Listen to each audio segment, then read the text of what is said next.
trying I can to... launch us now. Or do you want me to wait? We can... is our audio any better, or is it just... I want to make sure One, two, people three. can hear you. Okay, I'm just going to launch. It's Okay, everyone else is gone, so I'm going to launch. sounds good. Rahi, just help, just let us know if you can't really hear him very well. You can hear everyone. Okay. Good. Hopefully it's better than before.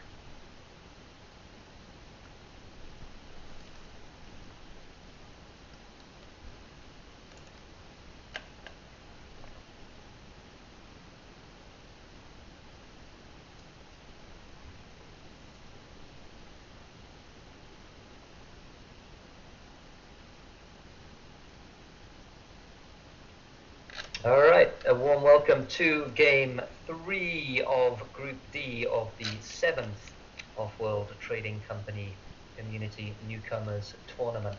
I'm Terra Incognita, and in this one we have ... we have KC, we have Ryak, and we have Boatshoe. Ryak on 2 wins, ... on 1 win. The other 2 yet to get off the mark. Alongside me for this game, as usual for this tournament, is Black Magic. Hey there, how you doing? So look at this. There are a lot of prices that are high. This is there's one spot that to me looks like by far the best spot on the map. Is right over here. There are 2 different spots. There we go. That's Right the there. Yep, best. That's the best one right there.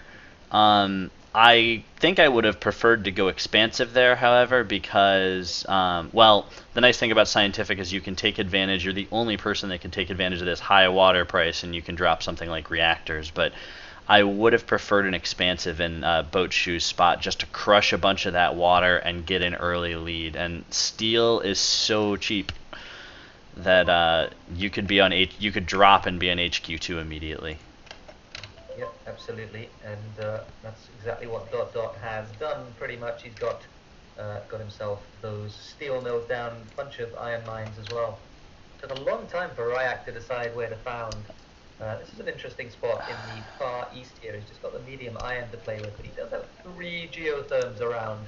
I wonder if, given that it's a power colony, I wonder if he's thinking about making some sort of geothermal borehole play or something like that. That would be interesting. You know that would be interesting. I'm not really sure if I like that found necessarily. There are 2 medium irons right there, but honestly, I would have, if you're gonna found, I would prefer to found closer to like this water and the aluminum and things like that, and just ship in 1 iron. It's a really curious found. I'm not really sure why that was the case, but maybe it was a panic at the last second because a lot of the others. Yeah.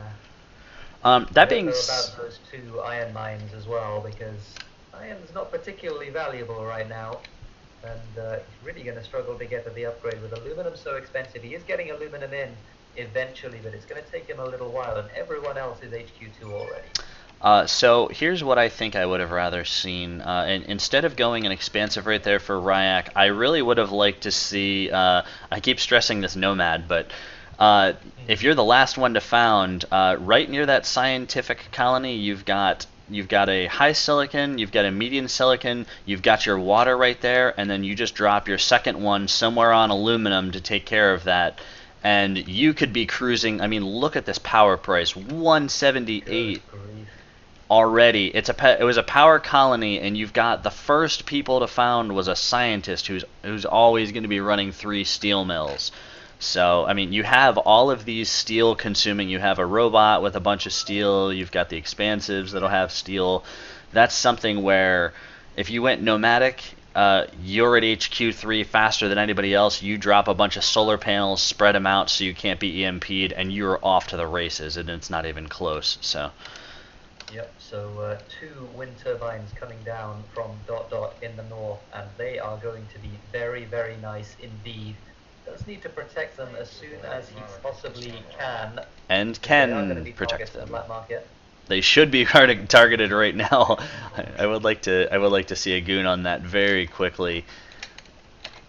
Nobody else has really KYC,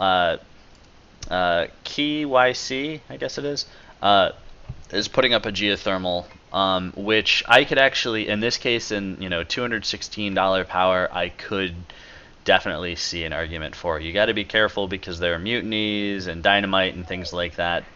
So you got to protect it, but I can definitely see it. $218 power. Typically you go for power at HQ3, but in this case, I think it's warranted. Yeah, not only a power colony, but also 2 more power modules have been added to the colony as well. Oh So my goodness. 1.4 per second from the colony, and obviously all of these steel mills that are down as well. There is a lot of power demand, and that is why the price is doing what it's doing right now. We had a claim auction a moment ago that was won by Dot Dot for 32,000, and I think that's too expensive for one thing, but also given where his debt's at now, he would be making power money. He would have a lot of power money by now. If it wasn't Yes. for that auction. That seems like it might be. Uh, that's a very expensive auction. He will take the wind turbine back, which of course he should do after it gets mutinied away by Bochu, but the other one is still vulnerable. So I have, I think I have a little bit of an issue with, or a little bit of concern with Boat Shoe's play so far for HQ3. I like the fact that the glass is there. That's nice, but I think I would have rather gone with farms instead of reactors. The reason being, Boat Shoe founded first, so they took on a bunch of debt. Then you've been running 3 steel mills this entire time, and it's a power colony. Then on HQ3, they completely ignored power up until this point, and they're already in D debt, and unfortunately, I mean that's gonna make them an extremely attractive target, and you're not going to be able to climb out of D debt because that power price, somebody else should be feeding that. Yeah, there's so much power demand still. It's still up at $275. Hasn't really gone down at all. Bochu is at least now breaking even. Ryak has 1 geotherm down and is about to finish a second Yes. geotherm as well. Casey in the middle of the map has a small power surplus too, with that single geotherm, and of course Dot Dot in the north, despite that 32,000 auction, is now making power money, and a lot of power money as well. A 4th wind turbine going up, which might be an overcommitment. That is Although definitely an there overcommitment. yeah, I think it probably is. Although there are return claims available, so you can undo those otherwise worthless claims on that 5th top. That is a good point. What I would say for Dot Dot is, before you put, I'm okay with a 3rd wind turbine, since 245 is a pretty significant. That's a pretty significant power price. I think that the 4th wind turbine is really going to tank the price, and it's going to. I mean, you've got to look at what other people are doing, and with Ryak having 2 geothermals coming on the market at that time, and Key having 1. And Boat Shoe having 1, that you can see it's not dropping as quickly as I thought. What you were saying about Bochu a moment ago, about it being a very tempting target. Four shares have been bought by Dot Dot now. Yes. Now we did get the EMP. It was a Ryak EMP, in fact, on those wind turbines. So we don't necessarily have an imminent kill for Dot Dot, but he is most of the way there to getting the buy on Bochu. Very, very shortly though, and if you notice, nobody else has any money whatsoever in order to do anything. There's so much money on this map at this moment. Everybody could be making fuel money. They could be making, food is one of those things that you can put money into. And I think that Dot Dot is going to have this finished really quickly, at least for the buy on Boat Shoe. Bochu is desperately trying to pay off debt to not take a D debt tick, but I think that's probably the wrong thing to do. I think probably you need to be trying to defend yourself instead. There is the debt tick. It's $42,000. And you can see that. There it is. Dot Dot gets the buy, and Bochu a little bit greedy with that found. And what you were saying about the power play, those 3 steel mills, those 3 electrolysis reactors, there's a lot of power that he was burning, and the power got insane very, very quickly in this game. Now, here's one thing though. I'm actually surprised that the power has stayed as high as it has been and has not come all the way down and crashed. It's only going down by about 1 or 2 a second, which has really helped to be able to take advantage of this. Now, this is a great time. There are so many places to make money right now. You get, I would actually think about going, instead of 4 food, I would probably divide 2 and 2 and do 2 farms on one side and spread out 2 reactors, because unfortunately, grouping everything together like this is going to be great for your, for your adjacency, but it's only a matter of time before it gets EMP'd very shortly. A very good EMP though from onto Ryax for food, Fantastic. for greenhouse farms. So that's going to sustain that price for a little bit longer. Food was on its way down because Ryax was making an awful lot of money from that food situation, but not going to be able to do that quite as efficiently now. Now, in a long-term game like this, you have to start liking some of the expansives just because of how many claims they get, and the fact that has 4 claims mortgaged over here for power, which is going to be tanking. I think your observation of purchasing a return claim is fantastic, because I think you have to at this point, yeah. I think what you need to do is collect enough aluminum, and then collect your other wind turbine and refund those 2 claims and stick them right next to your base and start making reactors or something like that. You could even, that's probably about what you would need to do.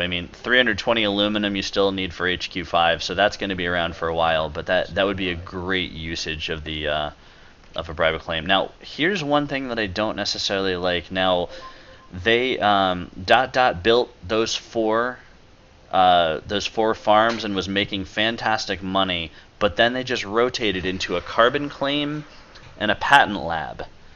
And what I don't like about this is a lot of they didn't have a lot of steel production up. So rotating and making all of these transitions here cost a whole lot of money. And now they're going into a patent lab, and unfortunately, chemicals are relatively expensive at this point for a patent lab. I think I would rather. They are.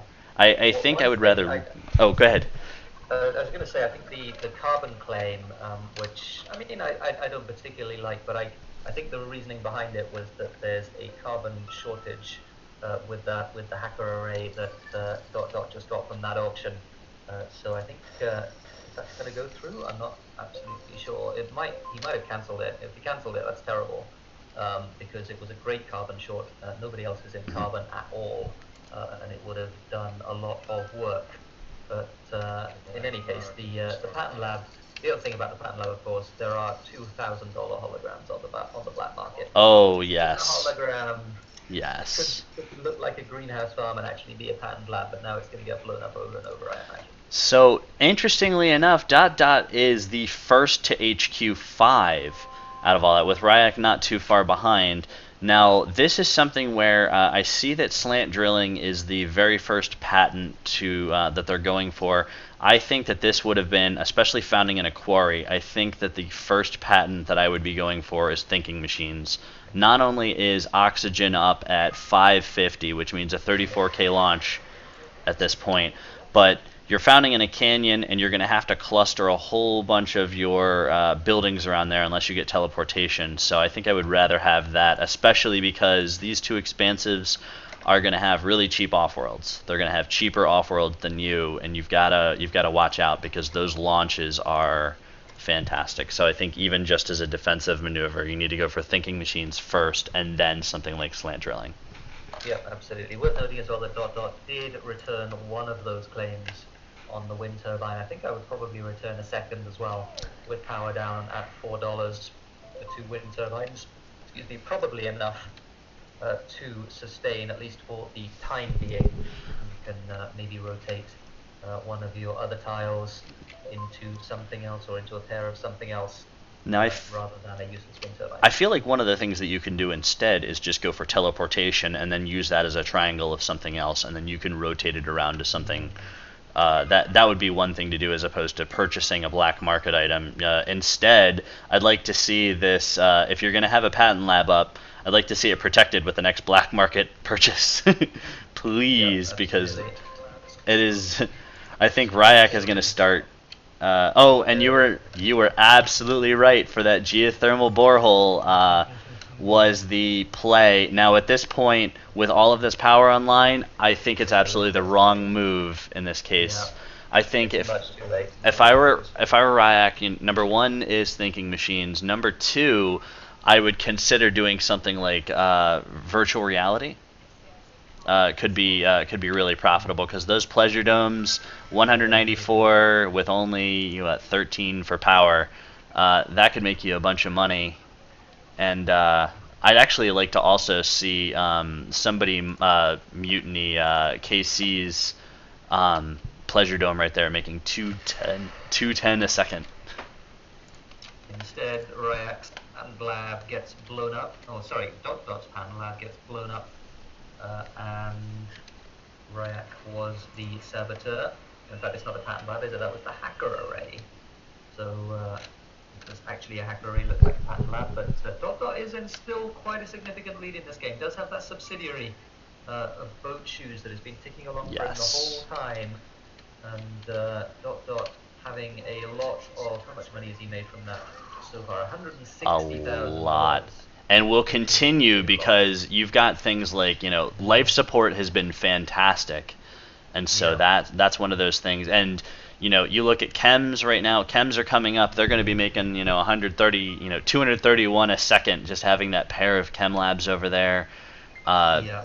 That's a fantastic subsidiary. What Dot or anybody else, you need to be buying into Boat Shoe immediately. If Dot buys into Boat Shoe and gets the rest of those, I mean, you're going to be making a lot of money. That's already 820 a second over here for your subsidiary, which is fantastic. Yep, and one thing that Rahi mentioned in chat that's really good, basically Ryak gets 2 free claims, and he is indeed using one of those free claims that was on a geothermal tile, but he's putting a steel mill down instead. So when you get geothermal borehole, you don't lose the tile, as it were. You can put something else on the geothermal borehole if you want to. And that is a very good observation there for and that's a fantastic use of geothermal borehole that I hadn't considered, where you can use that as an additional tile, and you've got the fact that not only are you making money with all of these that are adjacent, or you're making power with these ones that are adjacent to the geothermal, but then you've essentially gained yourself a tile. So that is a little bit better than I had given Ryak credit for. Yeah, and there's a race to get into chems at the moment. Ryak does have some optimizations in chems as well, but Dot also having that triangle there, so that's going to crash very, very soon. But Ryak making quite a bit of money from that. But Dot, it's going to be really difficult to overcome this lead, I think, with the subsidiary as well. The $280,000 now is what Dot has, which is a lot of money. He's going to be thinking about Offworlds very, very soon. Still First, picked up thinking machines, which is a real surprise given that yes. Oxygen is a $630 launch right now. First Offworld is coming up. Now, I would like to note that Offworld is that is not underneath the Goon, and you've got 4.5k mutinies and only 10k dynamites. I think that's going to be very frustrating. That needs to be located where thinking machines is going up. Honestly, I would have probably tried to worry about getting thinking machines before putting that Offworld up, because I think it's going to start to get pretty expensive to repair it. And yeah, he is going for thinking machines. Reich does have a spy on his patent lab, so he could, I was going to say he could potentially stop that thinking machines, but I don't think he can now. I think because he doesn't have any in his inventory, he doesn't have any black market effects in his inventory, and he's obviously got that minute cooldown, so I think Dot is definitely going to get thinking machines, and he does now have that Offworld up. It is not protected, And by it's a goon squad. and it's not shipping anything right now. That's one of those things where even if you have to ship something that's a little bit cheaper just to get a launch off, that'd be a good way to do it. That's what you got to do. Ryak also has an off-world going up. He has mutinied away. Two off-worlds. No, he mutinied. Oh, mutinied. Okay. Dots. Ah, okay. So, but Ryak's is not protected by anything either. So he's also vulnerable, and he's not going to have thinking machines coming in 16 seconds either. So very possibly is going to struggle to keep that off-world online. Okay, I would like to point out really quickly that Ryak is the only person that's really done good usage of spies. Spies can be incredibly important to make sure, see what somebody is, see what somebody's researching, and see if that off-world is defended, things like that. He can see that power is protected, exactly where it's protected to be able to EMP. Spies early on can be really helpful, and just buying a spy early and leaving it on a tile where they're clustering buildings can be fantastic, because if there are holograms on the market, which, by the way, there is no hologram. Holograms are 2K. And although Ryak would have caught exactly where that off-world was of ... I still think it's important to hologram it. Can I just point out with this carbon situation? Dot's getting 10.5 carbon in a second from plant drilling high carbon tile. Ah, yes. Getting hacking carbon up. It's now worth $230 per unit. He's got nearly 2,000 carbon in his inventory. Yeah, it's time to rotate that to something else. Yeah, that's a little bit overkill. That's more carbon than you're ever going to need for the rest of the game. Now, there is something that Ryak has in terms of an advantage. Nanotechnology and steel that is 335 a second. What I would like to do is I would like to see all of... There we go. The chem labs that he just deleted. Fantastic. You need to get back into steel. He sold all that steel down. Yep. So Ryak suddenly has a lot of money. He's got $360,000, $380,000, and he's going to be making a bunch of steel as well, even though he doesn't have the iron to support it. But frankly, when steel is $300, you don't really care about details like that. Yes. It's going to make a lot of money. Now let's take a look at KC in the middle. Now I like clustering all these buildings together all around their base. That's fantastic. I love the fact that they went into 2 pleasure domes. The one thing I don't like quite as much is there is an off-world market going out there, but the off-world market, if you look at the prices for these off-world markets, it's about $150,000 just to put up an off-world market. The problem with this is you need 3 complete launches in order to just pay off that off-world market, and that's for an expansive. So one of the negatives for this is before you build an off-world market, you've always got to look at what is my payback and how easily is it going to be for somebody to knock it down. Right now, Dynamite's still 10K, Mutiny's 20K.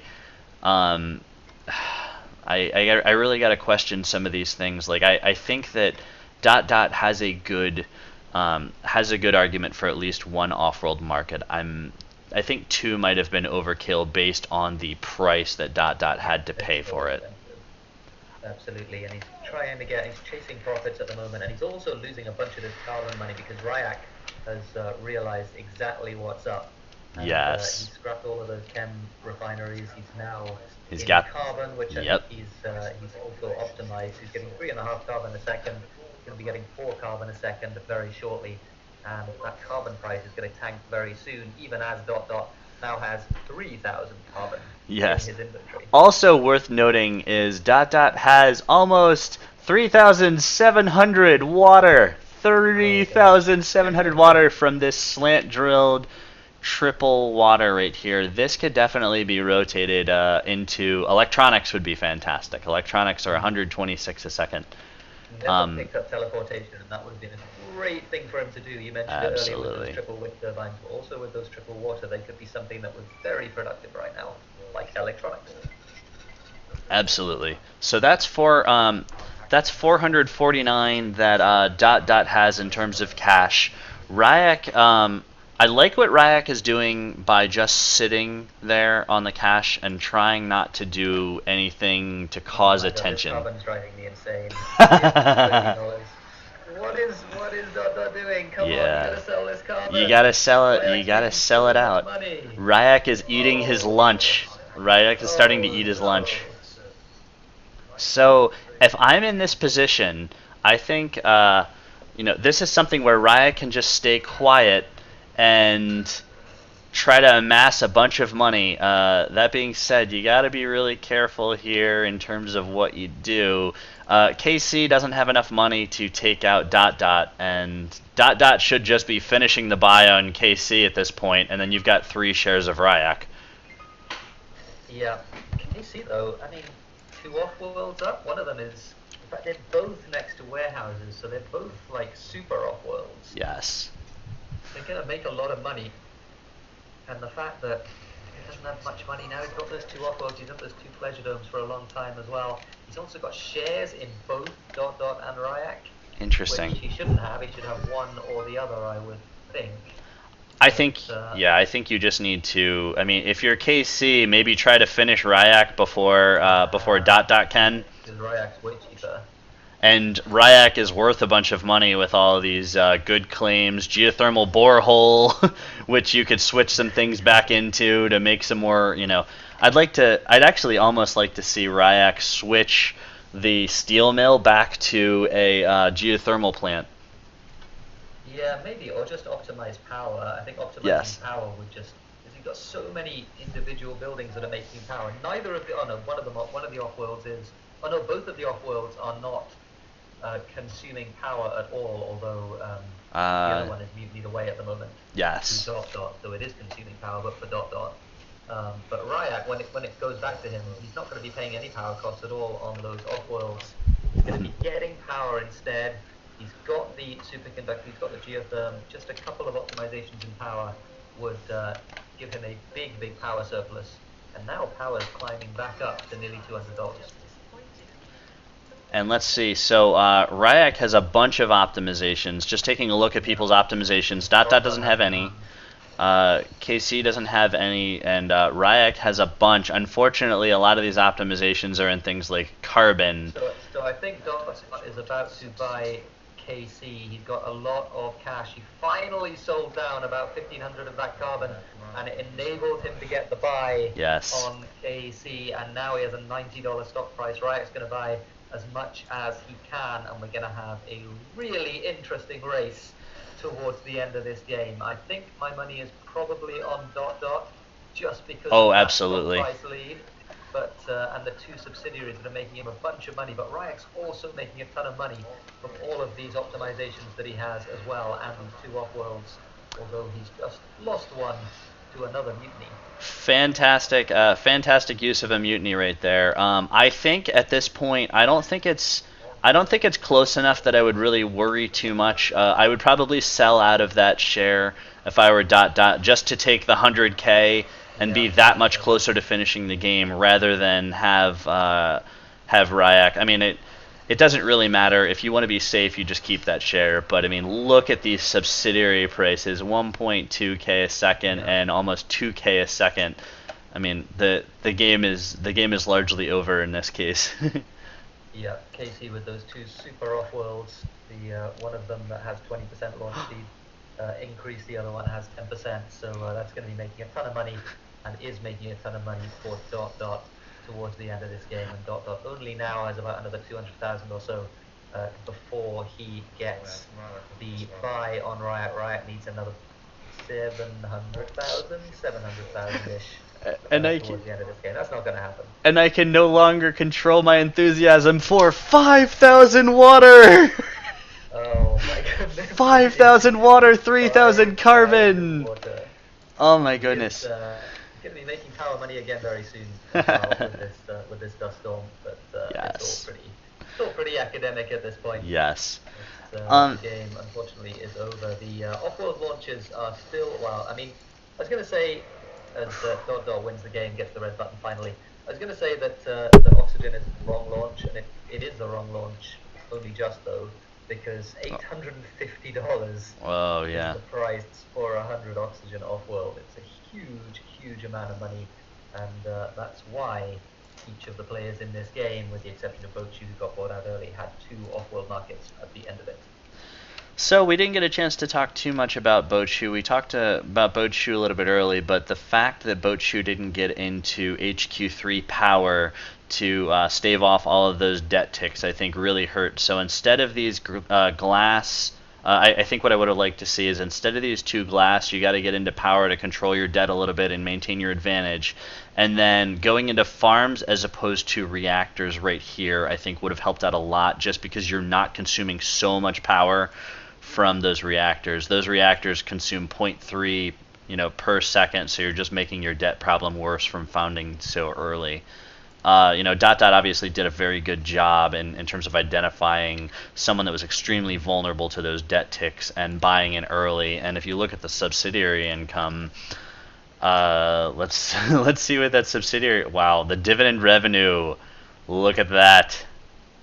Let's have a look. So One from zero zero Bochu, three, oh my huge. gosh. So from Yeah. Bochu alone, he made $865,000, Yes.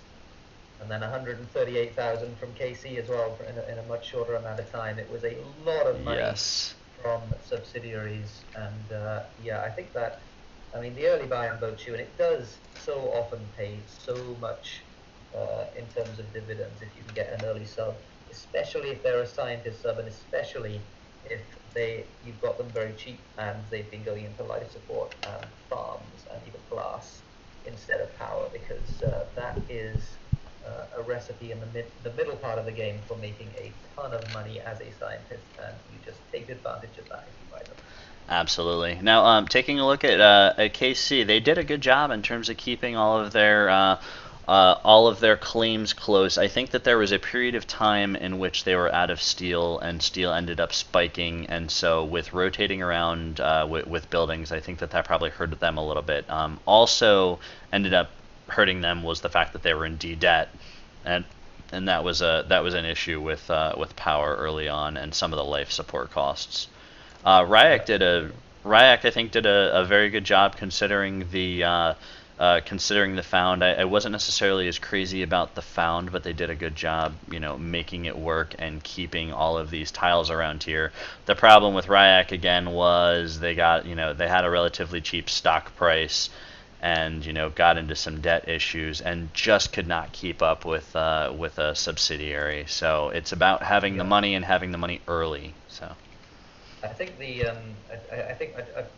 we should touch again on the fact that just the early part of this game was that there was almost a perfect storm of, like, you know, what happens to boost the power price. There were Yes. so many reasons that the power price went up. There was a big colony, and there is a big colony at the end of the game as well. 2.8 But there was a power per big colony. second. Yeah, I know. But there was a big colony early in the game as well. So we had 1.4 power demand from the colony at the end of Sol 1 or something like that.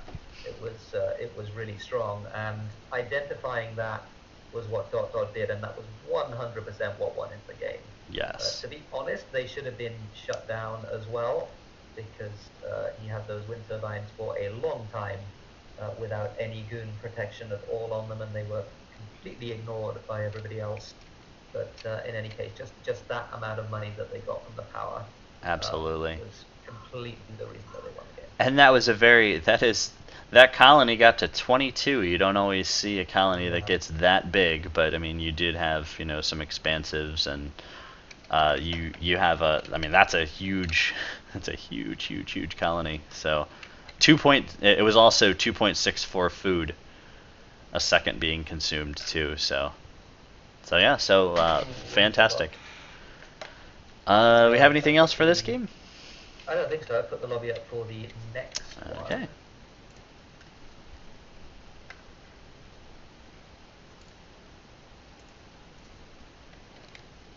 And I can't remember. Have we? Let's. I want to check chat because Rahi's been making some fantastic comments here.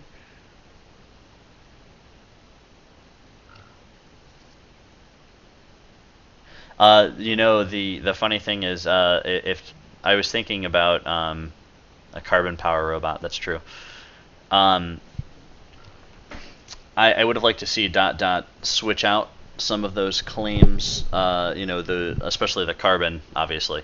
The carbon and the water and things like that to go and make some money, elsewhere. But in general, I mean, it ended up being okay. Rahi always with fantastic insight about that geothermal borehole. Yeah, Ryak unfortunately had a very slow start, and being being in that particular situation where you found last, the found is okay, but they were never able to make money early enough do anything about going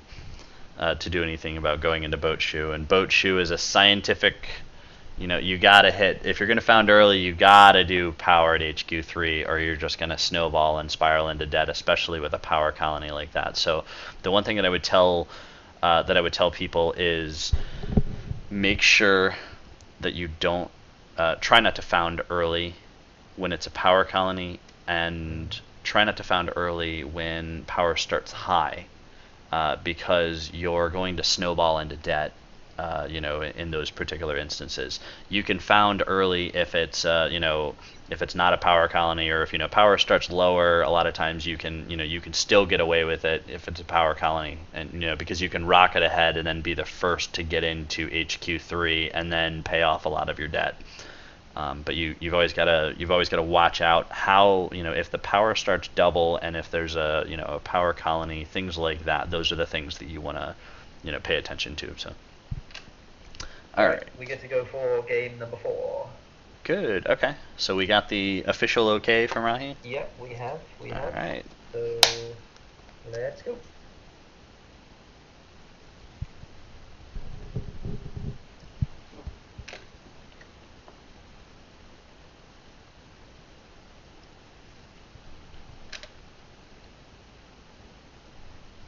Whoa, there's a quick loading screen. Game number 4 of the Offworld Trading Company Newcomers Tournament, the 7th Newcomers Tournament, and this one is between Bosch, Studoku, Kracek, and SB. I'm Terra Incognita, and joining me for this one is Black Magic, and this isn't quite as much of a Zoltan as the earlier one was, but it's not far off. I think so. Here are some things to look at. There's an electronics colony. Electronics just starts normal, but that electronics is going to make it a little bit harder to use a nomad or a robot. That being said, glass started high, so there is a good nomad spot with. You've got 2 high silicon and then a medium silicon in the northwest, which I would love to see somebody use. And I will be really sad if nobody founds Nomad, especially because all of these resources are really spread out. There we go, Yeah, Kracek. So Kracek does get the Nomad found. It's a very good Nomad found, as you were describing. SB, who actually found its second, goes straight to HQ2 with all of those steel mills. But Studoku does have those combo tiles, or at least one combo tile. I would really like him to get the second combo tile as soon as he's able to, because that is so powerful. Yes. The medium aluminum and the low iron. Now, one thing that I would say, I like Sudoku's found based on being able to get these what we call our god tiles right here, being able to get both the aluminum and the iron at the same time. What is definitely going to be a negative, though, is it's going to be hard to get over that glass price, being so far away from silicon. And that is, man, the closest silicon is all the way across the map. Now, fortunately, they're expansive, but that's really going to slow them down. And so, as long as Kracek doesn't sell down any of the silicon, oh wait. A quick misplay by Kracek. They missed the opportunity to take the 2 high silicon and took the high and the medium silicon. So that's definitely a misplay. And it probably won't matter that much, because yes, 5.25 silicon is probably enough. Yes. And the difference between 5.25 and 6, obviously it is strictly better to have the 6. Yes. But it's not actually that huge a difference. I don't particularly agree with these 2 solar panels from Studoku, though. First of all, Sudoku's in quite a bit of debt. He founded with debt, I think. And he's Sudoku's walking only got around. 14K. That's not too Yeah, bad. but I don't know. The power price just he's not going to be able to make money from those solar panels, and they Yes. cost a bunch of silicon, which obviously he doesn't have any access to at all. Now, I Yes. don't think silicon is that big a problem in the long term, just because it's not a glass colony, it's an Correct. electronics colony, and there's much less silicon needed for that. But it is still just sort of gate him out of those markets, though, and that's going to be a problem for him. Yeah, and unfortunately, he is feeding. Oh boy, this adrenaline Oh, boost is so greedy. it is because that's going to get shut down. You It would is hope so. completely undefended, and there are circuit overloads on there. So Oh boy. if somebody doesn't shut that down, I'm going to be very disappointed. But nobody. Oh wait, Vosh is has their cooldown, but actually look at everybody else's cooldown. 41 seconds for Krachek, and Yeah, SV has yeah, 35 seconds. They just used their own. They just used their own black market to buy other things, so they're going to get away with this. so a clump of buildings and no Doom Wow. squad to be found doesn't get punished for the adrenaline boost. Wow. Yeah, I don't know about that. Now Krachek takes this auction for, let's see, that 28,000. 28K. It was a lot for a colony tile. That being said, that was just refunded. If you notice, Krachek just used it as a claim and refunded it. So Wow. nomads Okay. are good with that, where you can take that's essentially a Yeah. 28K claim, which is a little bit much, but you're not going to be making money on power. So I'm totally okay with that. That was actually a good move. Sudoku because of that boost. So fair enough, but it's not a lot of power money, and there, about, 50 seconds too late, comes the EMP Yes. right on the boosted metal mine, but the damage, I'm afraid, has been done by this point. And ironically, that was from Vosh, who had the black market cooldown the entire time, but maybe didn't have enough money to do it or didn't happen to notice. So now we haven't talked about Vosh at all. That's actually a really decent scientific found right there. And Vosh is a HQ3, so you've got 2 steel, which is a little bit light. However, you've got This building going to be. SV also. SV is selling down steel, so it ends up working out. So you've got a pretty good patent lab. Early pattern lab from Bosch. I wonder what he's going to go into. Chems are cheap. I'm okay with this pattern lab. I'd like to see teleportation. Yeah, teleportation would be really nice for a scientist. Yes. Like maybe thinking machines. Like thinking machines is going to be okay. Certainly for that cheap, because in Offworld prices, it's easy for Bosch to make life support, and all of the best launches are life support with oxygen, really. Yes. So it's relatively easy for Bosch to make oxygen. So Offworlds are able to be, well, they're quite sustainable for him. So he might want to do that. I would like to see. I think the first thing that I would love to see from Vosh is go directly. Nanotech isn't too bad. Nanotech, okay, yeah. I'm cool Um, with that too. I'm okay with that as a long-term play, but I don't think that's the best to start off with. I think really doing something like going into teleportation so you can get some glass, some remote glass down would be fantastic. Long-term, I still don't mind. I still don't mind the play for nanotech just because it's going to be worth it at some point, but maybe not my first choice. Yeah, $29 steel at the moment as well, so not a whole lot of money to be made from that resource. We have a Pleasure Dome auction. This would actually be nice, I think, for Bosch, because it's a very easy transition for him into virtual reality. So we're getting to the point where it will not necessarily be worth it. 28's probably okay though. I'm okay with him taking that for that money. Yeah, that was great. So that's 144K per second. Plus, if the colony happens to generate another module habitat around it, it'll get even better. 158 per second is not too bad at all. Yeah, it's really good, and that's only going to go up from there. Let's an expansive in play and also a nomad in play, both of which contribute quite reasonably to Pleasure Dome income. and the colony is size 9 already as well. So yeah, it's going to be quite a bit of money. So let's take a look. Let's take a look over here at SV. So I like the power production right there. I think that ultimately the location of the power is fine. They could have located it a little bit closer to their base, maybe where that solar condenser is, to get just about the same production out of it, and then be able to rotate it to some. Well, I guess it's about as close.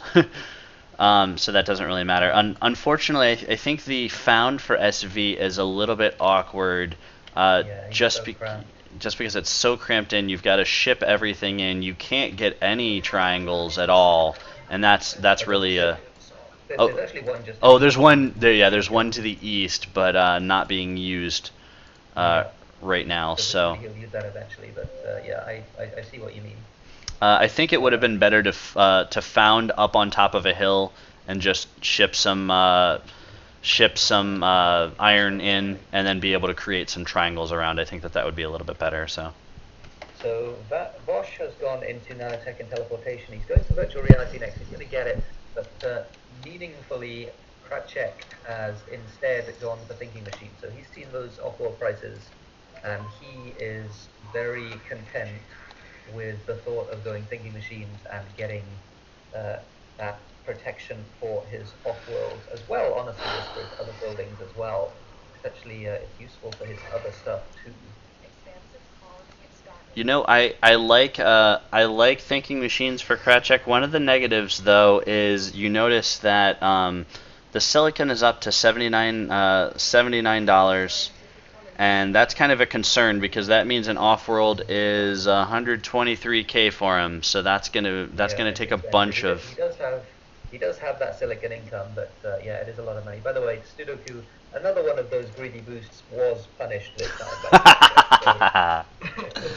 So kudos to Kratchek for getting their second time around and punishing Sudoku for that. Kratchek actually has quite a considerable lead. You mentioned the Nomad Fan was really good, and I think we're seeing it in action at the moment. The 90K in cash and resources is almost enough. In fact, it probably is enough to start thinking about getting aggressive in the stock market. I wonder if we're going to see that. So one thing that I would recommend to brush up a little bit for Kratchek is there is a single glass black magic tile, and that's maybe not the best. I would consider doing something. One of the nice things with nomads is you have those refundable claims. So take advantage of it in order to grab some resources really quickly to be able to upgrade. So for instance, instead of that single tile right there, sure, you can rotate it, but instead, if you had something like take the high and the medium aluminum and just rush ahead with the silicon and get to HQ5 before everybody, and then you're going to have all the money in the world. You can refund a couple of your claims and stick them all next to your base and use those refundable claims to go into whatever is going to get you the most claims and be able to make you some money. So very interesting play by Bosch there on the silicon. He's taken the high silicon that was adjacent to Kratchek's 2 silicon, yes, and then immediately mutinied away one of those silicon. Actually made a lot of money from that. Was only getting that silicon in for a short amount of time, but it was pretty profitable for him. He made a lot of money. He does have 3 glass kilns active though, so he's actually bleeding silicon despite having that high tile. I think those glass kilns probably need to be something else. Now this is something where Kratchek has the. Let's see. Do they have? They don't quite have the money to upgrade. Now they have the money to upgrade. That is a dangerous upgrade, though. It really is, and Bosch is going to try and punish. He has a lot of money. Kratchek not able to defend themselves right now. Close. Could have defended himself, but then got the patent in. Oh. And Bosch. 64K, so they just need to cancel that. They need to cancel that. No, he's dead, I'm afraid. Kratchek, greedy upgrade, did not get away with it. Bosch punishes and takes the Nomad down, who was, I think, pretty clearly in the lead of this game. Absolutely. But has thrown it away with an early upgrade that he could not defend. And oh my goodness, if you take a look at this, now remember I had mentioned one of the patents that Vosh ended up getting as a long-term play. Maybe not the best short-term, but long-term, that nanotechnology. And they just scrapped all those glass and went into reactors, which is fantastic. Now, for the long term, it's really great. Yeah. And About 60 silicon. that's going to be quite the profitable subsidiary right there, because you Oh have goodness, yeah. all of that Just silicon. that silicon by itself, yeah. Just that's the only thing it needs. Just all of that silicon, and going to be selling all of that very, very quickly indeed. So yeah, that money is going to be ticking up very quickly. And remember, this is also going to be a case where Vosh, as the scientist, is going to be. Ooh, wait, hold on. Going into Sudoku, I'm not sure about this one. Yes. They can absolutely make it, because they can sell out of their own shares in order to finish it. Oh yeah. Which absolutely. is actually a fantastic move, and SV can't do anything about it at this point. So that was a great move, and yeah, they just sold out. They've got the money for it, and they can't defend. That was fantastic by Vosh. One of the nice things about Scientist here is you can make money in those reactors and those farms when nobody else can. So fantastic move by Vosh, and not at all in danger of having any sort of buy on them because of that high stock price. And SV just does not have enough money at this point in order to do anything. Yeah. SV not really making enough money, unfortunately. The water situation is a big, big problem for SV. He does not have any water to speak of at all. In fact, he's got just those solar condensers to the south on that little peninsula. He's getting 2.25, which isn't a huge amount, and he's only getting that during the day as well. So Vosh, with those two subsidiaries now, so those two majority buys, he's got 60% of both of them. Kratchek in particular is extremely profitable because of all of that silicon was just turned into subsidiary money for Bosch. Huge stock price, a lot of debt as well, but that won't matter because he's making so much money. He can pay that off whenever he likes, and he can kill SV as soon as he gets the money to do it, which I don't imagine will be all that long, even though he's only HQ4. Now, in this case, this is something where Vosh can and should start purchasing SV, because you've got 51K at the moment. You're going to start raking in a bunch of money from this glass that you've just rotated into, and I think that there's a good possibility being able to sell out of some of those shares. Sell your own stock. Yes. Yeah, you can sell your own stock. Correct. That's enough, I think. I think that would probably be enough, but it's a matter of, it's a very narrow window, because SV. Oh, they decided to go for the upgrade again. Now. And honestly, it's okay. I'm okay with that.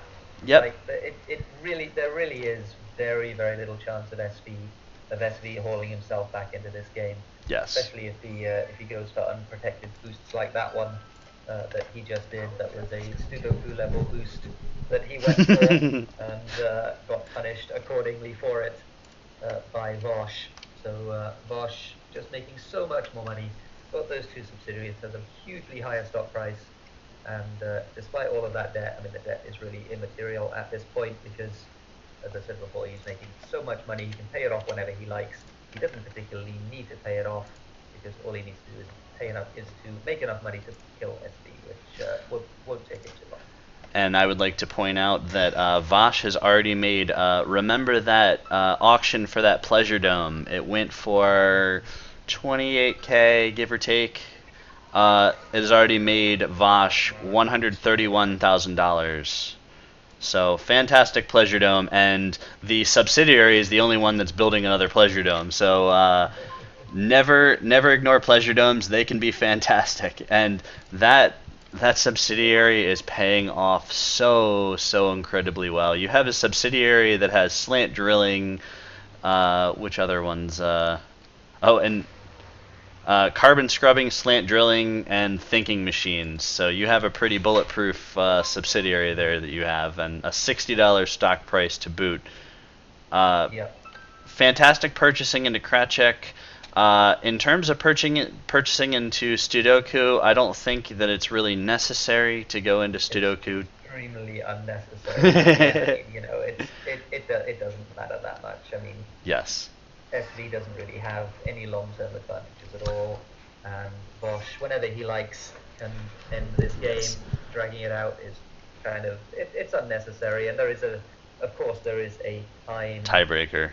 tiebreaker in this tournament as well. But I'm Yes. totally okay with Bosch just making sure of the win and doing everything by the book. Now let's take a look at SV. SV does not see that off-world market is coming up, so that's gonna be fantastic. Now there are spies available, but there were no spies used for Vash's territory.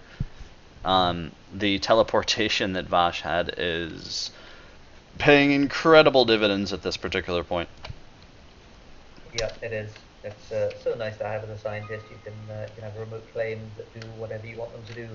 Although he doesn't actually have that Although, many. He's only really got that silicon. yeah, Although well, he's got the there are the electronics. electronics, yeah, which are sort of the other side of a cluster of rocks, which he wouldn't be able to connect to his base otherwise. So yeah, fair enough.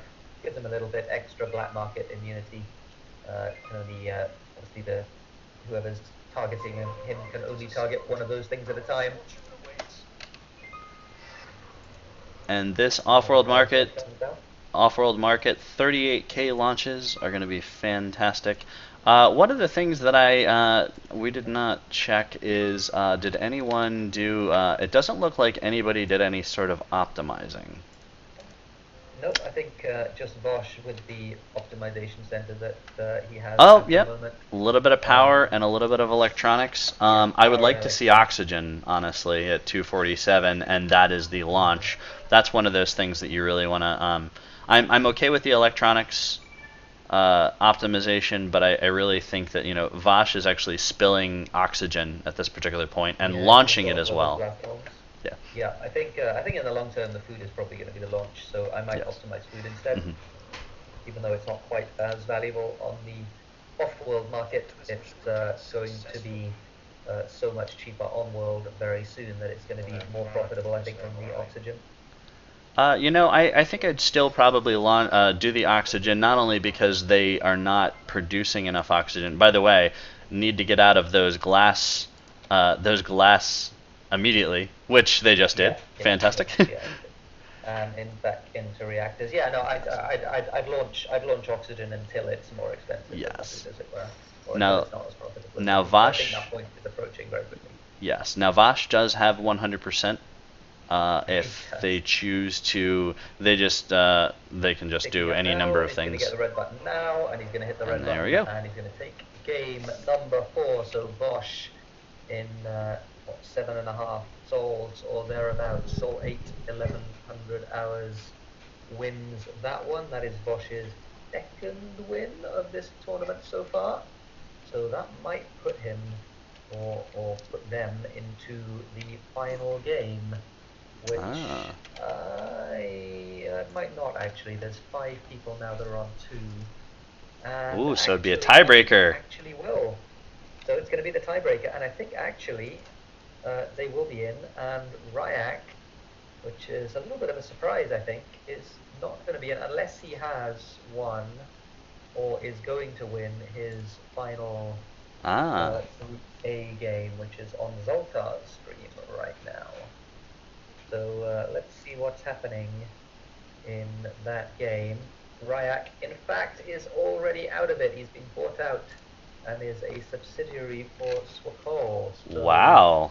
Looks like Ryak is not going to be in the final game. Interesting. That is quite an interesting upset. We have some good players here that we did not know about. So that's fantastic. Yep, absolutely. So Bosch, I think, does move on. Our final game is going to be the 4 of the players that have not yet put a win on the board. Mm-hmm. So we will see how that works out. So let's see. Just to tie up this one, Vash did a very good job. That's a good scientist found, and it was helped out by the fact that other people were selling down steel, so you can get away with just those two steel mills. The uh, the patents were fantastic that they went with. I can't argue with the exact patents that they did use. The only thing I could say is maybe just a slightly different order. But being able to have the money to go into that subsidiary, of course, Kratchek just has to worry every time you decide. Typically, the transition between HQ4 and HQ5 is where you can be extremely vulnerable, where some people will have money and potentially can gang up and buy out. So if you ever have any sort of doubts, buy one, preferably two stocks, and then upgrade, even if it makes you hesitate a little bit more to, you have to wait a little bit more to upgrade, then you want to make sure that you don't get the early buyout and give somebody a ton of cash. So, Studoku, I loved all of the, metals. That was a good found in terms of being able to get the medium and the low god tiles all together there. All of the tiles I would like to see a little bit more spread out, but based on that found, it's kind of difficult too. So I understand. But with EMPs and power surges on the market, it was easy to shut down a lot of them. And then last but not least, we talked about SV a little bit in terms of maybe founding up on the hill instead, and shipping in iron. That way you can get some more triangles right next to your base and things like that. Yeah, I think the robot was always going to be quite difficult because, as you mentioned at the start of the game, electronic colony, a Russian colony, so the price of electronics is very quickly going to go up. And it's really not something you can make in the early part of the game. You've really got to wait until you've got plenty of resources coming in. You've got the carbon, you've got the silicon, and you've got the steel to be able to support the electronics factories themselves.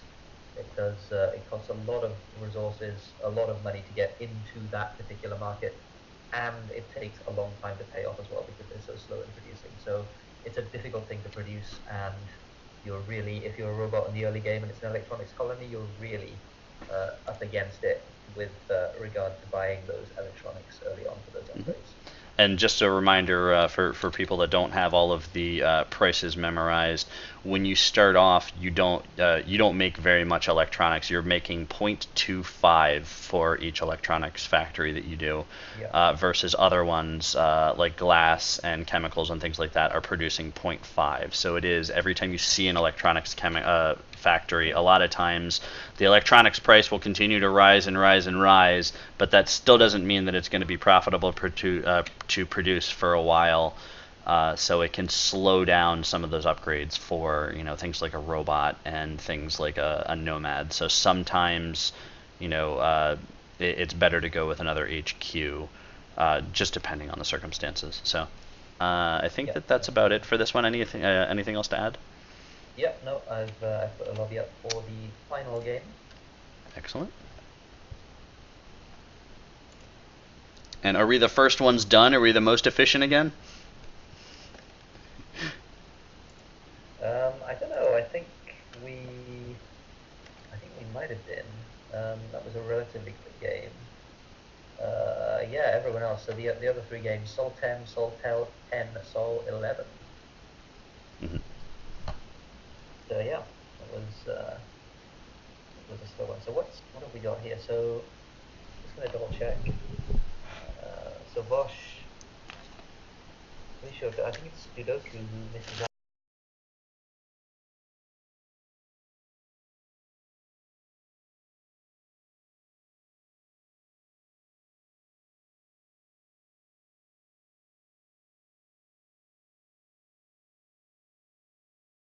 Number 2, the Group B game. Now, one interesting I'd like to point out, because Rahi always has some very good insight. Rahi pointing out that from that last game, Nanotech ensures that two steel mills are enough, which is an excellent point in that case, because you can always rotate and you don't have to continually produce a ton of steel in order to be able to put up all those buildings. So that's a very good observation. Rahi being one of the players that has been dominant as of late, and was in the finals for the Winter 1v1. So congratulations to Rahi. She did a fantastic job knocking off all of those good players. And yep, multi-talented, extremely talented player, and very talented artist as well. She's the Black Magic fan art was a particular highlight. She really needs to get back into some more. I'd like to see some more of the Offworld art, because she had a lot of really good, funny little drawings and comics and things like that she's done. So. I thought you were going to say I'd like to see a lot more of the Black Magic fan art. Oh, well, I mean, I'm particularly flattered because I was the first person in the Offworld community to get fan art. So. Yeah. You're the first Offworld trading company esports athlete.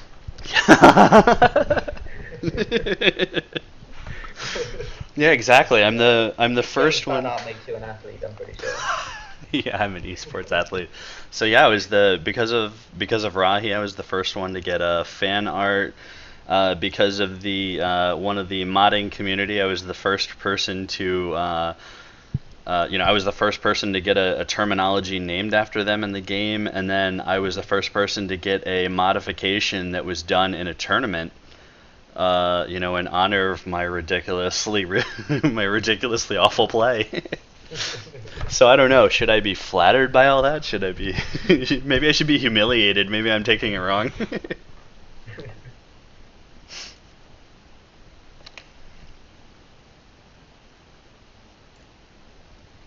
I'm just gonna go with flattery instead of. I think that's appropriate response.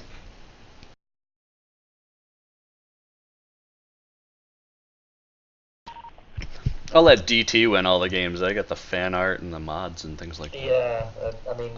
I get I get all the notable things. He can just have all the wins. Yeah,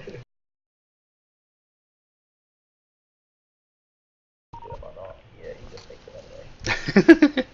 Turns out he's a better player than me. He's a better player than most people, so.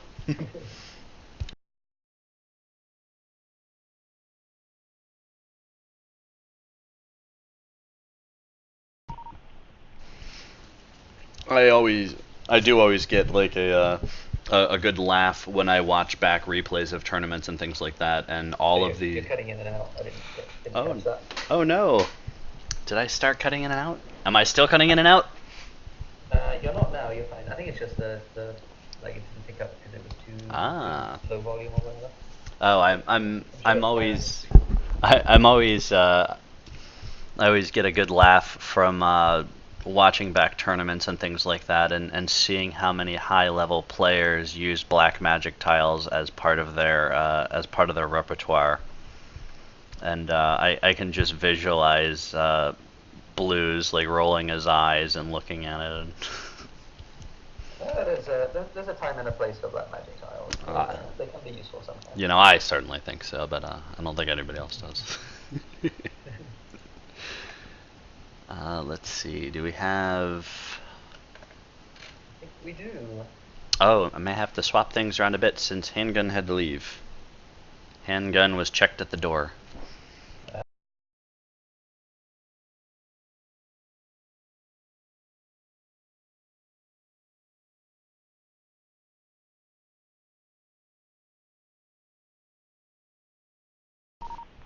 So I wonder if we actually have the official go-ahead. It says final round is seeded, but I don't know if that means we can go.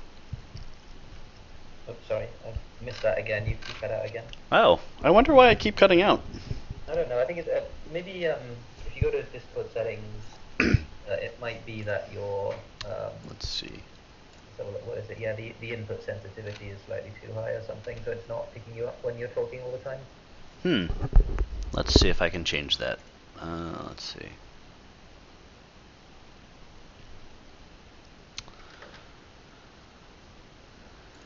The input sensitivity. I don't see where it is. It is, if you go to settings, user settings? Voice and video. Yeah, it's in the voice and video. Voice and video. Right? Input sensitivity. Input mode. Yeah. Oh, input volume is all the way up. It should be, so it's the one just below that. So input mode and voice activity, Oh yeah. and then it's that little green yellow bar thing that should be moving as you talk. Um, that's funny because it's actually not moving at all. Automatically determine input sensitivity. Ah, okay. Oh Uh, right, I see. Here we go. All right, so I'll just do that automatically. I won't Yeah, automatically I had it. determine. Yeah, because I had it manual, so I think I might have had that problem before, and that might be why I'm manual instead of automatic. Oh, good. All right. Well, in that case, then I'll just turn the automatic off, and then I won't cut in and out. Good. Okay, yeah. Hopefully Fantastic. that fixes it. Okay, All so right, we I gotta think we're go. good. Oh, okay, we got a go from Paulina. Ready when you all are.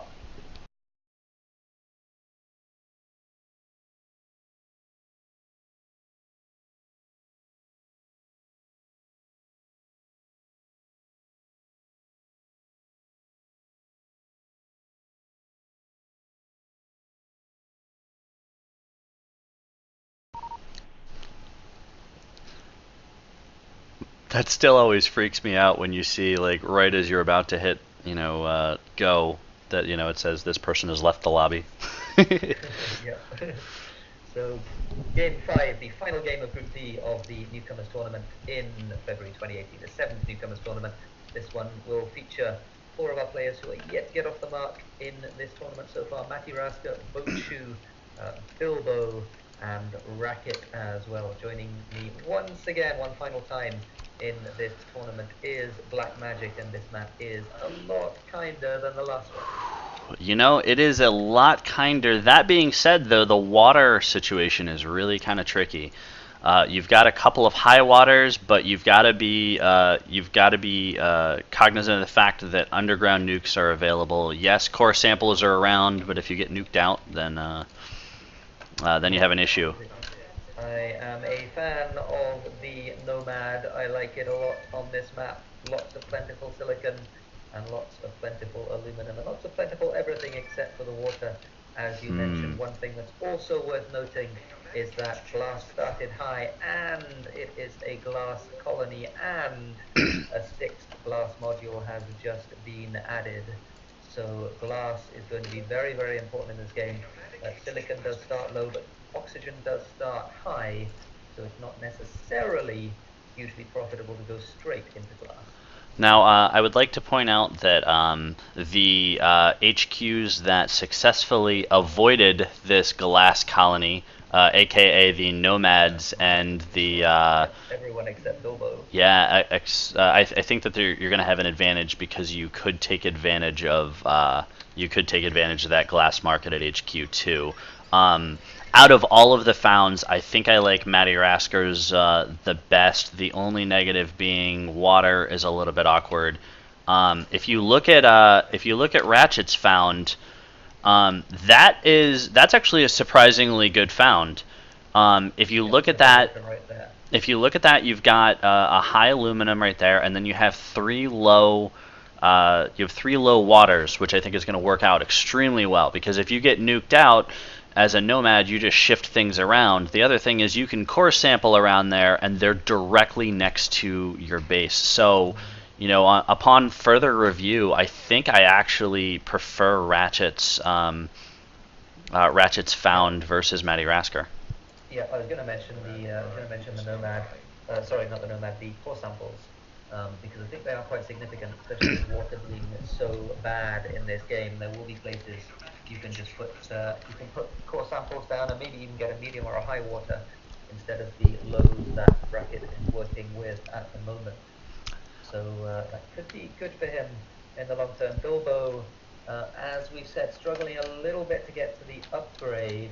Doesn't have all of the aluminum just yet. Is in that early geotherm, which is going to take such a long time to pay off and cost so much in terms of steel as well. That's difficult to justify pretty much ever putting a geothermal plant in on HQ1. Yes. So yeah, that's a really good point. For even though even though you're expansive and it only takes 60 steel, that's almost all of the steel that you need in order to get to HQ2. And one of the important things for your expansives is being able to expand as quickly as possible, because you're not going to get the multitude of claims that you have and be able to use a lot of your advantage until you get to some of those upper HQs. So yeah, an HQ1 geothermal, unless it's a power colony and power starts high, I would typically say you want to try to get to HQ2 first and wait for the power price to come up before you do that.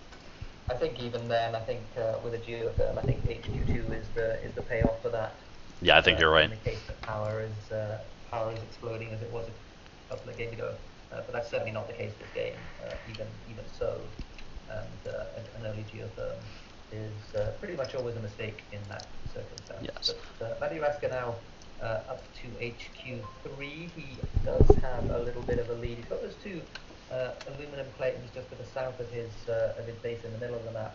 Also putting some food down as well, and a couple of glass kilns. All of those things are very, very profitable. So Matthew Rask is going to be making some good money very, very quickly.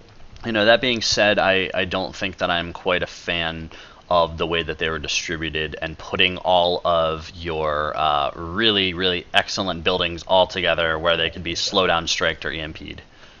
So yeah, absolutely, very much agreed. And a third glass kiln as well, and I'm not sure about that.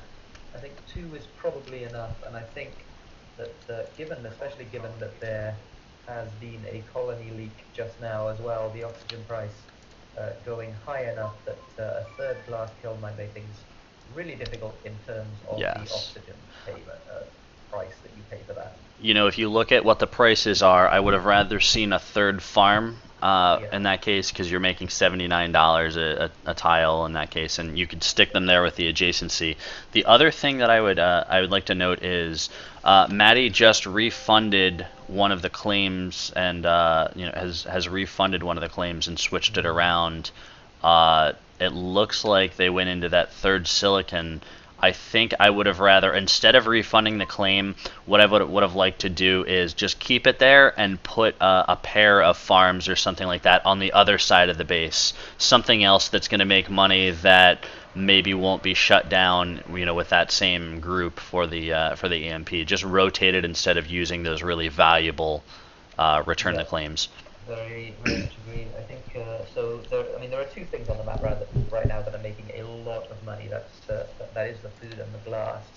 And really, Matty Raska is the only person who's in multiples of either of those things.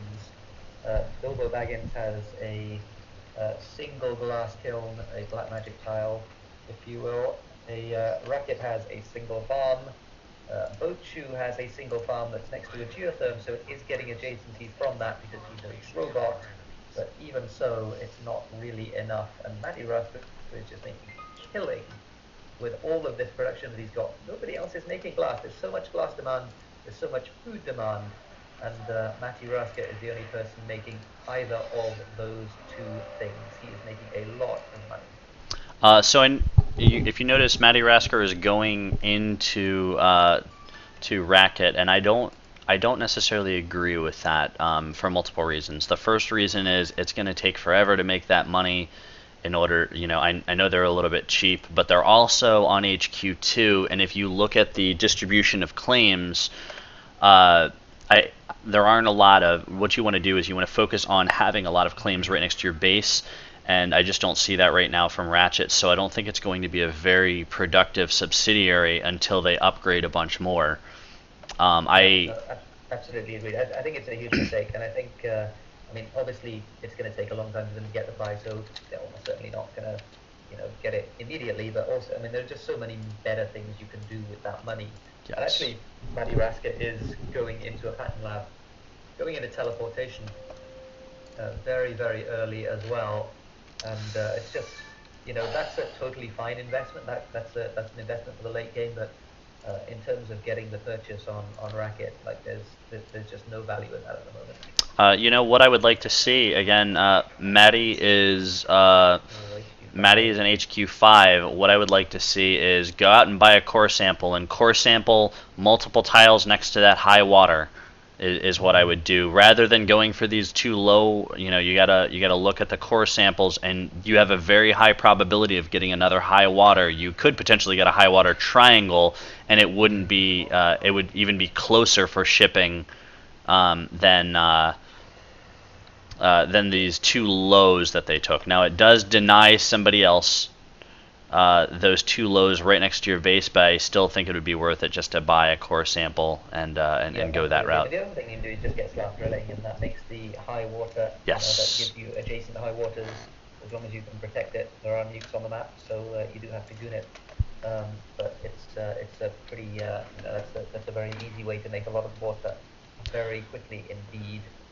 So taking a look at Boat Shoe, I think one of the things that they should consider doing is one of the unique things you can do as a robot is you can play and buy into a lot of prices that will hurt other people in order to make money. So Boat Shoe can penalize the glass and the water shortage that Matty Rasker previously had. Now Matty's making a little bit of money, but Boat Shoe could exploit the fact that they could use any cash that they have, granted they don't have very much at the moment, and put it into oxygen.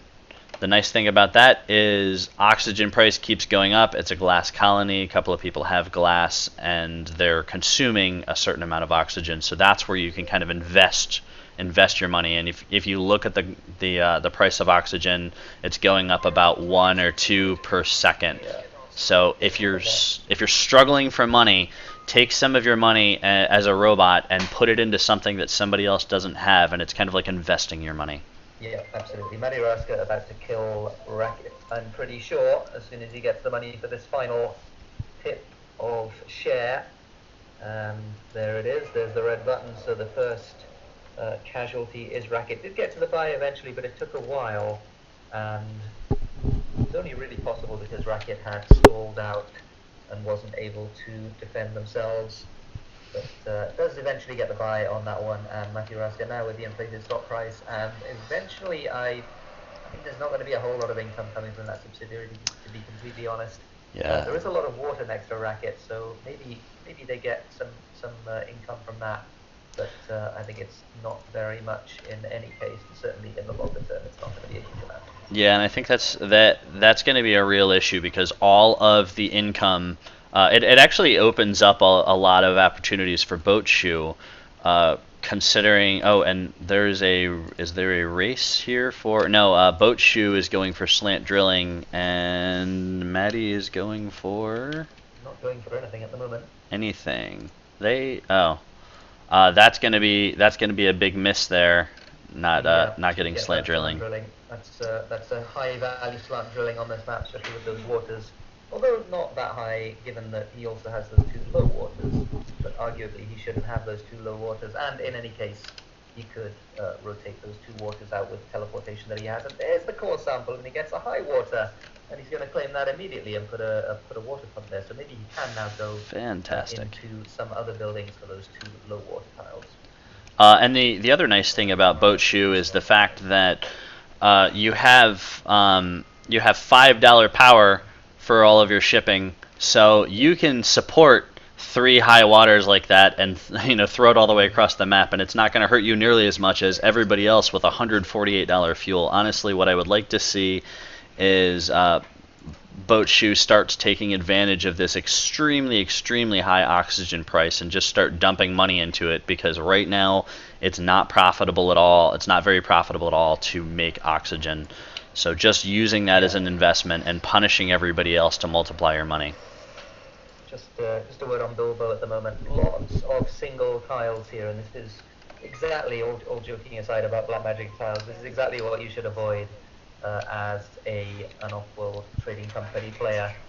You don't want single secondary production buildings by themselves, and there's another chem refinery going down as well. There's one of everything around Bilbo Baggins' base. You want pairs, looking at things like Boat Shoe's base. You've got the 3 steel mills there, you've got the 4 electronic factories. They make each other better.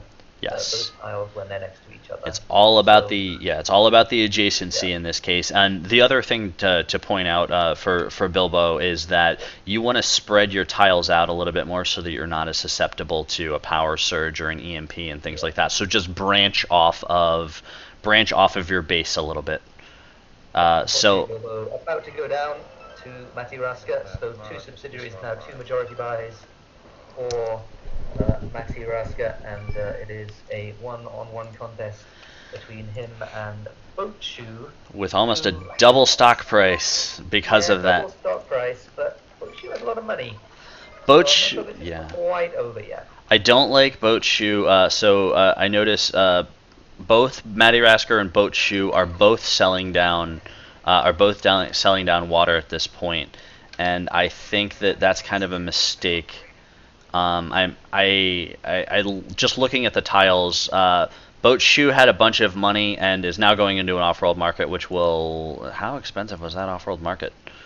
That was about 100, give or take 113K, and the launches are 28K. I think, unfortunately, it's going to be too little too late. Instead of going for that off-world, which was about 100K, you could have had a subsidiary. And the advantage of that is you're gonna continue to prop up your own price, and Matty Rasker has just gone for all of these subsidiaries. They've eventually expanded to HQ4 and 5, and when they expand, the AI takes over and organizes your claims very efficiently. And you can see now Racket wasn't a great subsidiary to start off with, but if you look at the southeast corner, that's a very fantastic grouping of buildings now. So, but yeah, it really is. That's what you want to be doing. Get the 3 electrolysis reactors down. It's a lot of oxygen.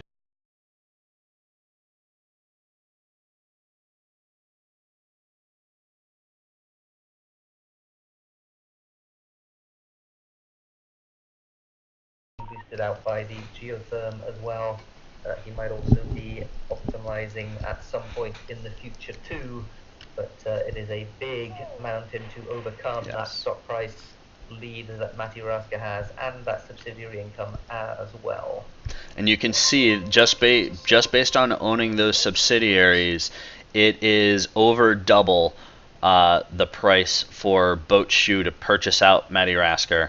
And there are times when rushing an off-world is not necessarily the answer. So number one, you always have to look at how expensive is this off-world going to be. The second thing you want to look at is how vulnerable is it.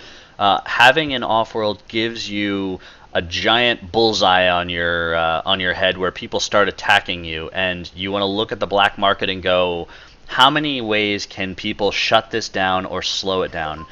The slowdown strikes are only 2K, so you could make their lives really miserable just by slowdown striking it over and over and over again, and you've effectively cut off a lot of their income.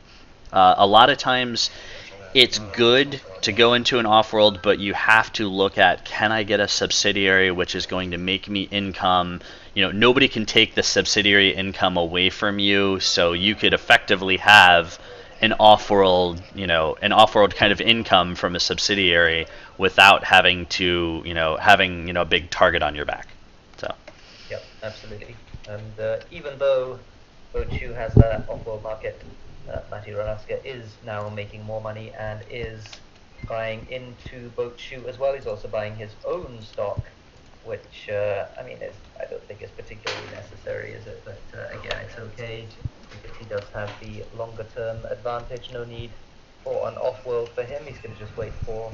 In fact, Bilbo Baggins is building an off-world, the subsidiary at HQ4, building an off-world, and Racket, I'm sure, is not going to be too far behind either with his subsidiary. So Matti Raska, I think, does have this game pretty much locked up. I don't think there's too much that Boatshoe is going to be able to do, even with that off-world and even with that thinking machines. It's going to be a matter of time, I think, before Matti Raska gets enough money to finish this one out. Well, and unfortunately, one of the other things is Boatshoe's stock is going to be depressed based on being in D debt, and that's only going to start compounding.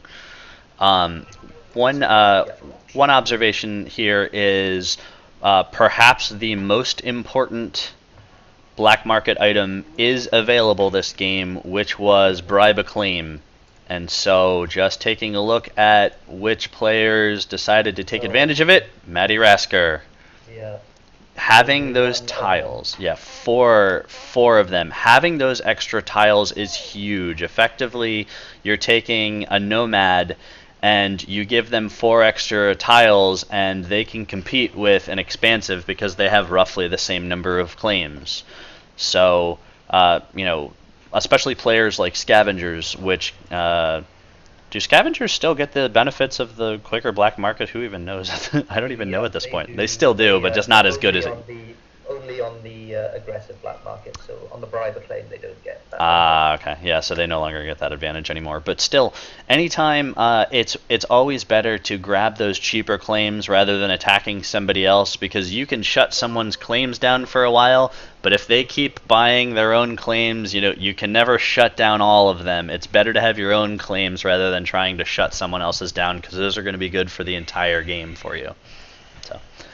One other thing I'd like to point out is Matty Rasker is the only one with a hacker array at this particular point, and a hacker array, particularly when you get down to the last 1 or 2 players, is going to be incredibly valuable for finishing off the game. There are always places where you might be able to exploit a market that your opponent does not have enough of. For instance, Boat Shoe, if they had a hacker array, they could be hacking up oxygen and taking advantage of that market, or other things that people are not in. So in order to close out a game, a lot of times a hacker array is really important. Yeah, it's worth mentioning that Matty Rasker has been surplusing oxygen for the opposite reason of, you know, he doesn't want expensive life support. Yes. And he wants his glass to be profitable as well. He's only done that once. And that hacker array has been idle for a little while, so but it would be beneficial to do that sort of thing, because yeah, it's in a 1v1 a hacker array is very, very strong, because there are only so many things your opponent can get into, and you can take advantage of whatever they're not in and make some money off it. And so one of the things we were talking about was Matty Rasker buying his own stock versus just purchasing in. One of the advantages, you know, typically you would just go for the kill. One of the advantages, you know, in this particular case was Boat Shoe ended up paying off a whole bunch of debt, which raised Boat Shoe's stock price tremendously. Matty Rasker obviously owns 5 shares of Boat Shoe, so you've essentially doubled some of your income as your stock price went from about 60 when you were buying it up to 84. So you could now sell those shares out and kind of take it as a little bit of an income. So it still worked out, but yeah, absolutely. And yeah, Matty Rasker can end the game whenever he likes if he chooses to sell his 2 remaining stock over the 5 that he needs to protect himself. But I mean, there's no particular need to do that. It would expedite the end of the game, but as we said before, this one is locked down for him. Wait for money to pick up. One additional thing, if you've noticed, Boat Shoe is going in for the second Offworld, which unfortunately would be, you know, a little bit late. But noting Matty Rasker going for having subsidiaries instead, one of the other advantages of having subsidiaries early enough, you notice both of them built off-world markets. So effectively, all you did, instead of buying your own off-world, building your own off-world market, you just have your subsidiaries build it for you. So yeah, it's always nice. You get all of those resources indirectly instead of directly, but it still gives you money, and Matty Rasker does have the money to win the game, and he hits that red button and takes game number 5 of Group D, and a well-played game by Matty Rasker. We mentioned on the backgrounds that we liked the Nomads a lot, and it was the Nomad, and really well, I mean, Racket got into some problems.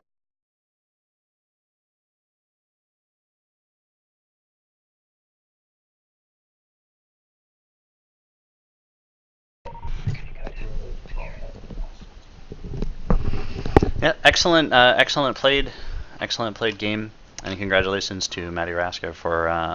for identifying a very good found and playing it out very well and going for the subsidiaries. So. Yep, absolutely. So that does us then in Group D. We've had 5 games. We've been going 3-ish hours now. It's been quite a while. I think the tournament seems to have gone really well. So that's really good, and it's been nice to catch with you again, Black Magic. It's been a while since we've done this, and yeah, we should do this again in the future. Excellent. Well, thank you very much for joining, and I hope that everybody had a fantastic time. Just to update everybody for the matches, let's see, all but one game have been decided, and it looks like the Swick has won the tournament. Swickhole has won the tournament. There you go. Is The number 6 seed coming almost out of nowhere. Didn't win in the first game, but has won every other game since.